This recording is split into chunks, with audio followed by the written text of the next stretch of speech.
La gendarmerie est partie d'un constat, c'est-à-dire que depuis quelques temps, on a mis en place un pré-diagnostic cyber qui s'appelle Diagonal. On a effectué 996 pré-diagnostics et on s'est rendu compte que ces diagnostics à destination des collectivités territoriales, pour presque un tiers d'entre elles, elles étaient déjà victimes aujourd'hui d'une cyberattaque.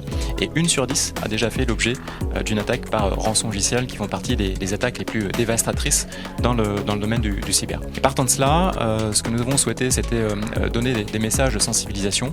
Le premier, c'est évidemment de faire en sorte d'avoir une hygiène informatique qui est la plus propre possible et avoir quelque chose qui soit vraiment au goût du jour en termes de sécurisation des systèmes. Dire également ce que nous avons observé jusqu'à présent.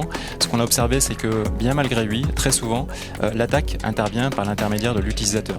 Ce qui veut dire que la sensibilisation de l'utilisateur du système d'information est quelque chose de vraiment très important par différents modèles. Ça peut être une information en présentiel, ça peut être de l'enseignement à distance, ça peut être des fausses campagnes de ce qu'on appelle le phishing, les mails qui arrivent sur votre boîte aux lettres et voir comment vous y répondez et comment vous réagissez. La deuxième chose qu'on a pu observer aussi dans toutes ces actions qui ont été effectuées, c'est la quasi non-existence de plan de continuité d'activité.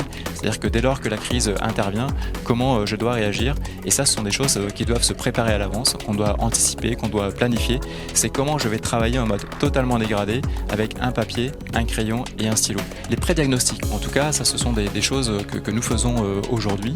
Et sur les pré-diagnostics, ça nous permet de pouvoir évaluer l'hygiène informatique, donner les premières orientations. Et ensuite, on met en relation avec cybermalveillance.gouv.fr, qui est un acteur important aujourd'hui, notamment au profit des collectivités, et qui pourra ensuite orienter vers des entreprises labellisées qui, elles, seront en mesure de pouvoir réaliser des audits, faire de la remédiation et participer, le cas échéant aussi, à l'élaboration de ces plans de continuité d'activité ou de reprise d'activité par de la prestation. Aujourd'hui, notamment avec la crise du Covid, on a vu beaucoup se développer le télétravail. Le travail à distance, ce qui veut dire que la frontière entre l'environnement totalement personnel et l'environnement d'entreprise est de plus en plus fin.